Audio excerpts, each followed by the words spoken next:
This week, Siskel and Ebert review the lifestyles of the rich and uncouth in the Beverly Hillbillies. Matt Dillon plays matchmaker for ex-wife Annabella Sciorra in Mr. Wonderful. And the King of Halloween discovers a new holiday in Tim Burton's The Nightmare Before Christmas.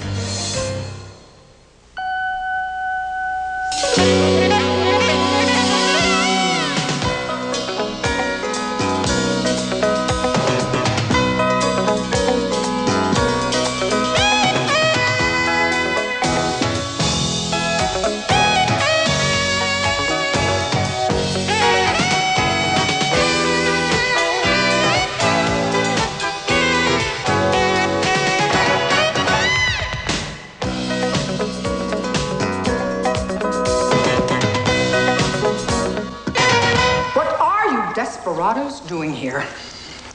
Well, it's a mighty long story. But he don't mind telling it. The Beverly Hillbillies are the latest television family after the Addams Family, the Coneheads, and the Jetsons to make it to the big screen from television. And this week on Siskel and Ebert, in addition to reviewing the Clampetts' California misadventures, we'll also take a look at Tim Burton's The Nightmare Before Christmas and the first starring role by Ashley Judd of the famous country music Judd family. I'm Roger Ebert of the Chicago Sun-Times. And I'm Gene Siskel of the Chicago Tribune. Our first film is The Beverly Hillbillies, and this is a real big disappointment because it was directed by the same talented woman who made Wayne's World, such an original movie adaptation of a TV sketch. Unfortunately, director Penelope Spheris brings nothing fresh to this old Beverly Hills storyline. You just sit there longing for the original actors. Here we see the familiar gang of country billionaires come into town with Granny, nicely played by Cloris Leachman, picking up roadkill for dinner. That's funny, while the insufferable bank president, Dabney Coleman, doesn't recognize his important new clients. He's not funny. Milburn, call West Tech Security. Well, I'm sure there's enough for us all. Ugh, how revolting. A real weak link is the character of Jethro, played by Diedrich Bader, looking a bit like Michael Milken, but Bader's performance is just plain bad acting, overdoing the dumb bit. Max Baer Jr. was sweet by comparison on TV in the same role. Son, what do you do? Don't know. What do you do?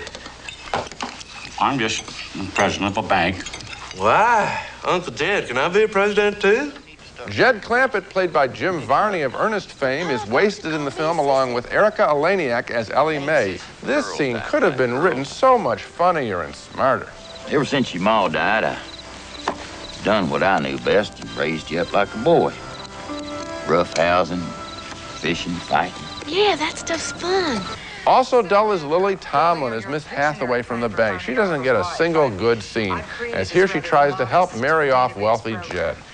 I've cross-referenced the applicants against the parameters you indicated he desired by specifying the search criteria into functional groupings and selecting the field values through the use of embedded commands. Those are talented comic actors, but they're given nothing to do in this picture, nothing that's funny. Scene after scene in the Beverly Hillbillies just lays there without any laughs. I was actually stunned while watching this film. I don't know why we needed the long, tedious setup of the Clampetts striking oil at the beginning of the film. It could have been handled just like in the credits, like they did on the TV show. Then I know I would have picked one character and really told a great story about him or her, maybe something we wouldn't have guessed from the TV show. This version always takes the most obvious approach. The result is pure boredom. All they've done, if you think about it, is remake the big pilot, remake the TV pilot for the big screen. I sat there appalled. Yes. I hated this film. Yes. What I was disappointed about more than anything else was that Penelope Spheris, who was a hip young director who can make Wayne's World, would then totally throw in the towel and make this movie, which is essentially just a remake of a dumb TV sitcom with no taking advantage of any opportunities to satirize Hollywood, to satirize the Clampetts, to bring something new. This could have been a made-for-TV movie. Why not take the Clampetts to new places, to the new Hollywood? Take them to movie studios, take them to faith healers, take them to a phone sex operation in Hollywood, take them anywhere, to Muscle Beach, to Venice. And put Granny put Granny through the whole remake business. She's going to get a facelift. She's going to get Ralphing. She's going to have everything, you know, Rodeo Drive, millions of dollars, and have some fun with the lifestyle out there. This is probably one of the worst movies ever made about Hollywood, because that's what it should be about, is these out-of-fish characters, or out-of-water fish. You got it. Or out-of-fish water. Okay, next movie. And our next movie is a wonderful adventure in everyday life named Ruby in Paradise. And this movie is just so much better. It's in a whole different category. It's a movie, for one thing. Okay, calm down. Here I go. Ruby in Paradise. It's the first starring role for Ashley Judd, whose mother and sister are the singing Judds, and it's one of the most convincing and truthful performances of the year. The story of a backroads Tennessee girl who leaves home and heads out on her own for Panama City, Florida. She's not a rebel or a frustrated genius or a would-be artist. She's simply a young woman who wants to be independent and earn her own living. I've done retail before, and I work real cheap. Allison Dean plays a former employee who warns Ruby about one of the hazards of the job, the owner's son. Mrs. Chambers has been on vacation. So you've been alone with the masher? He come on to you yet? I keep him at arm's length. Besides, half the time he's not even there. That's good, see, because he's the kind you give an inch and he owns your butt. Sure enough, the employer's son does come calling and seems to think that Ruby needs the job so bad she'll put up with his undesired advances. Get out of here, Ricky. She's not looking for romance, but she makes a new friend in Todd Field who somehow talks his way past her reserve. Okay, you tell me where you work, and I'll come by and visit you there. Chambers Beach Emporium, but I'm not allowed to have visitors. Is that a fact? Mm-hmm. That's too bad. Yeah. Well, I was just thinking, you know, everybody's got to eat sometime. I liked everything about Ruby in Paradise, but what I liked the most was that this young woman, played by Ashley Judd, doesn't want to become a TV star or meet Prince Charming or do whatever people usually do in rags to riches type movies. She finds her dream right there in that beachwear shop, and her dream is to work in retail. She likes the responsibility and meeting the public and taking control, and the movie is about how she tries to realize that dream despite all the handicaps of her background, her poverty, and the problems with the employer's son. The movie was written and directed by Victor Nunez, and it's almost perfect in its control of mood, emotion, and character. And in the Ashley Judd performance, we get a brave and unforgettable person. I think it's a terrific film, too, and I think her performance is in keeping with this director's work, which is natural, not forced. There isn't a forced moment in here. Even the scenes of physical attack. You know, at one point, she wants to love this owner's son. I mean, she wants some closeness there.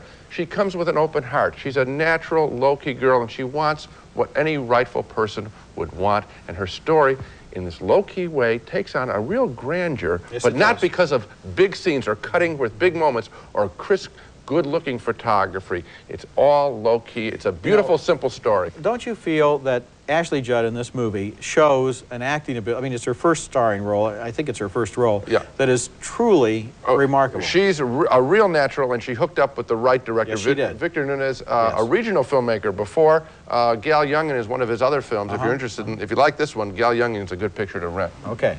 Coming up next, an energetic skeleton turns the holidays upside down in Tim Burton's The Nightmare Before Christmas. Haven't you heard of peace on earth and goodwill toward men?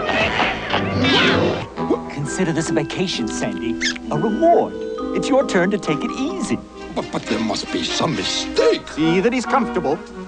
Just a second, fellow. Of course. That's what I'm missing. But thanks.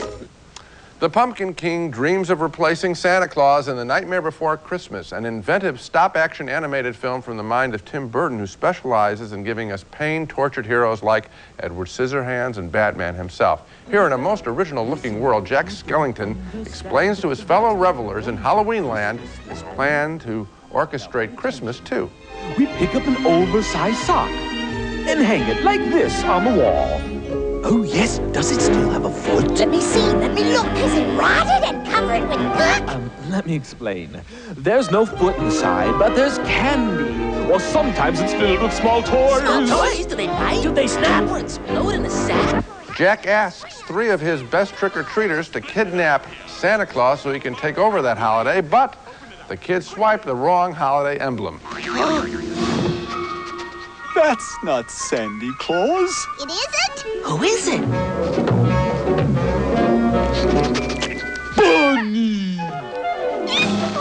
Later, with Santa Claus out of the way, Jack distributes the gifts his helpers have created. But these Halloweenland characters only know from pranks, so the gifts are strange to say the least. And what did Santa bring you, honey? Merry Christmas! The movie sags, however, 3/4 of the way through when a bad guy named the Oogie Boogie tries to harm Santa Claus and Jack's girlfriend, a rag doll called Sally. So it's Jack to the rescue. So long, Jack!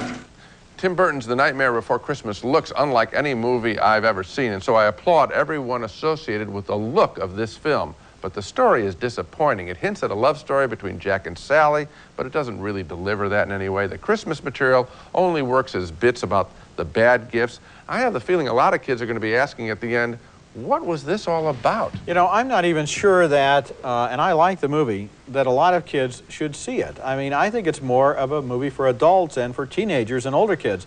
And the look, I have seen a movie that looks something like this, and it's The Cabinet of Dr. Caligari. The art design of this film is so special. Yes, it is. The creatures, not just the humanoid creatures, but also the animal creatures and the fantasy creatures are so unusual. The backgrounds, the setting, the decor, that if you just turned off the sound and just looked at what's there for an hour and 15 minutes, it's a short film. It's a very short film. There's a lot to look at. I don't even know if it's that long without the credits. The credits had maybe come out. I mean, it's about 65 minutes. It's a real special looking film. The look is fantastic, but they didn't think out the story enough. And this is a problem Tim Burton has had with his projects before. You were not a big fan of Edward Scissorhands, I don't think. Or Batman Or the Batman Returns. Yeah. He doesn't fit. What Burton is always interested in is the same thing that here, and that The is pained. a person who wants to do well, but who is an outcast from society because of some handicap or some appearance that he has. He just doesn't know how to put him through a good story often.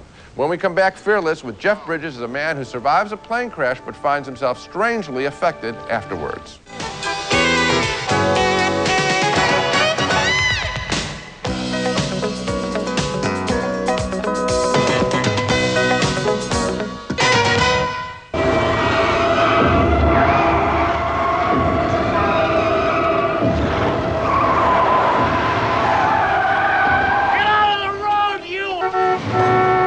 Jeff Bridges there is one of the survivors of a tragic airplane crash in Fearless, and afterwards, Fearless is just what he is, walking across a busy highway there because he's somehow convinced that nothing can kill him.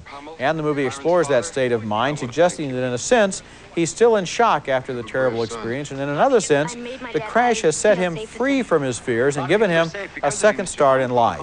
His new orientation is almost impossible, however, for his wife to comprehend. Played by Isabella Rossellini, she doesn't understand this husband who has become a haunted stranger. Every day you have to jump off a roof or stand in front of a train so you can lose your fear? Is that it? What about me? What about Jonah? You're like a crazy person. I'm not Black crazy. is white and... I love you. We have lived together for 16 years. They have been great. Not always. One person who does understand, played here by Rosie Perez, is another one of the survivors who lived through the crash. My car's across the street. Let's go for a drive. No, I can't. The doctor told me I can't go nowhere. You'll be safe. You read the papers? Everybody with me lived. Remember that Dustin Hoffman movie named Hero a year or two ago? Well, Fearless tells almost the same story, but in a more personal and thoughtful way. After a man becomes a media hero in a plane crash, how does he continue his normal life? Unlike the Hoffman character in Hero, the Bridges character in Fearless has actually survived the crash himself.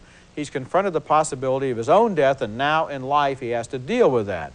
The movie was directed by Peter Weir and written by Rafael Iglesias, and they deserve a lot of credit for exploring the mind of this man who thinks he's been given a pass by fate. It's an interesting situation. If anybody has had a situation on a plane or something like that or been involved in an accident, and I think a lot more people than we might think have gone through something like that. I had something similar happen to me like that. You do, it does set you free. The question is, how long does it set you free? Now, this movie makes it seem a lot longer than I think it does happen for the average person. I don't think there are that many people that make a complete left-hand turn as well this character does. At the same time, it is interesting to me, this phenomenon of, I think it's much more the second case, not that when he's crossing the street, in a way, there's a real approach avoidance. In one way, he wants to almost get nailed, Roger. Yeah. It's a strange phenomenon. He doesn't deserve to live. Yeah. Everybody else died, so why is he alive? He needs, you know what happened? I think what happens here is the cataclysm, or the approaching cataclysm, sets an agenda for his life. It raises the stakes on his life, so he needs to create another one to feel something. And his wife simply can't identify with that. And what's interesting in the film is that relationship between Bridges and the Rosie Perez character, which kind of tends toward a love story, but really isn't a romance. It's more like they have survivor syndrome. They've been through something that they can't talk about with anyone else, it's like, and they can share it. It's like, you know, battles lives with guys that have, Yeah. you know, it's a private life, an important life. Her character is interesting because it isn't written as a conventional love story. That's the way you would think the story would go. I'll tell you, I like Rosie Perez I do too. in everything I see her in. Coming up next, Matt Dillon plays matchmaker for his ex-wife in Mr. Wonderful. I don't figure alimony. What, you just pay that forever? I pay and I keep paying unless she gets married again. So there's your solution. Find her another husband. Bit of a disappointment considering some of the talent involved. Matt Dillon, William Hurt, Annabella Sciorra, good actors, in the story of a young working man searching for the perfect husband for his ex-wife so he can stop paying her alimony. Matt Dillon is the divorced electrician under financial pressure, but his former wife, Annabella Sciorra, isn't interested in his matchmaking help. Somebody explain to me how I get in a situation where my ex-husband is finding me dates. I mean, I get into your grip, and suddenly I'm like... So why'd you call? What? Why'd you call? Because you gave this gorilla my telephone number. Look, this is my point. If you had someone better to call, you wouldn't have called me. Which means you got no one to call, so in fact, I'm doing you a big favor. But you, please, just get out. I mean, you don't know anything about anything Calm to do down, with will me. you? Just calm down. No, you, get out. William Hurt turns in a surprise cameo performance as a college professor with the hots for Sciorra. So, what's this? A little late night cramming? So dumb. So how does it go? What do you tell your wife? Honey, I'm just gonna go out for a little jog, bang a couple of my students. You must be... Gus. The only really good scene occurs late in the picture when Dillon surprises Sciorra by lighting up her courtyard. Beautiful. Yeah, they're pretty lights. Lee, I love you. I guess what I'm saying is that all I could see in Mr. Wonderful was these very smart actors fighting against scenes that weren't credible and situations that really weren't believable. I wanted a real battle for Sciorra, not a cartoon professor against a phony working-class stiff. Thumbs down from me on Mr. Wonderful. Thumbs down for me, too, and too bad because in other movies, nobody necessarily can be better on a given day than Matt Dillon or Annabelle Sciorra or William Hurt. And here, it's just such a canned plot. I mean, you know that, they gotta get back together again, and you know what's got to happen. And also the whole subplot about how the guys want to buy the bowling alley isn't very convincing. Oh, his worker friends. Yeah. It isn't really pursued. We don't get into They're that. about as realistic as a bunch of working guys in a beer commercial, and in fact, they kind of look and sound the same. And they're going to do this in, I think it's Manhattan, I believe. You know, I don't know where they're going to, or it's New York City somewhere. They're going to try and put this money together. Yeah. They have about enough money to build a garage, is the way I figured it out. One lane. Yeah. I couldn't figure out what William Hurt was doing in the film. It was totally mystifying me. He has such a fine selection of good projects. This seemed to be really strange. Kind of a mystery. When we come back, our video pick of the week, a new version of an Academy Award-winning film. Video pick of the week, brought to you by Orville Redenbacher, the first and last name in popcorn. My video pick of the week this week is a restored widescreen version of a film by the great David Lean, The Bridge on the River Kwai. This is a movie that won every Academy Award in sight in 1957. Best Picture, Actor, Director, Screenplay, Cinematography, Editing, and Music.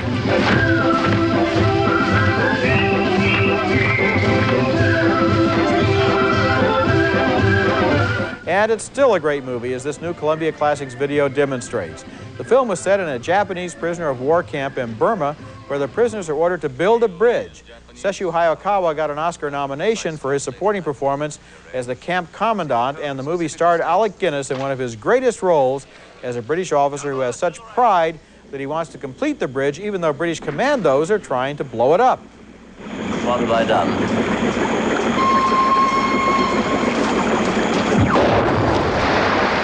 David Lean was a director whose later work gloried in the freedom of the biggest screens that he could find. Movies like Lawrence of Arabia, Dr. Zhivago, and Ryan's Daughter used the full width of the widescreen format, and The Bridge on the River Kwai was the very first widescreen movie that he made. Now let's take another look at the movies we reviewed this week. 2 thumbs down for the dreadful Beverly Hillbillies, a major disappointment from the director who gave us the non-stop laughs of Wayne's World, but doesn't have any laughs left over for this dreary exercise. 2 enthusiastic thumbs up, however, for Ruby in Paradise, with its glowing and truthful performance by Ashley Judd as a young woman getting her start in life. 2 marginal thumbs up for Tim Burton's The Nightmare Before Christmas, the inventive stop-action animated holiday fantasy. It's great looking, but the story is weak. And 2 thumbs up for Fearless, the unusual portrait of an air crash survivor who doesn't know how to deal with his new lease on life. Finally, 2 thumbs down for Mr. Wonderful, the lackluster romance with Matt Dillon and Annabella Sciorra, which never really seems to ring true. So the picture we really like is Ruby in Paradise. I think this story is going to have tremendous appeal for young women. It's a life, they're entitled to this life, so you really root for her to have a life and just leave her alone. It made me feel as good as any movie I've seen in a long time. It's a terrific film. I just felt real warm afterwards. That's it for this week. Next week we'll be back with a special show in which we take a look at the career of Tommy Lee Jones, the smartest tough guy in Hollywood. From Love Story to The Fugitive, Tommy Lee Jones. That's next week, and until then, the balcony is closed.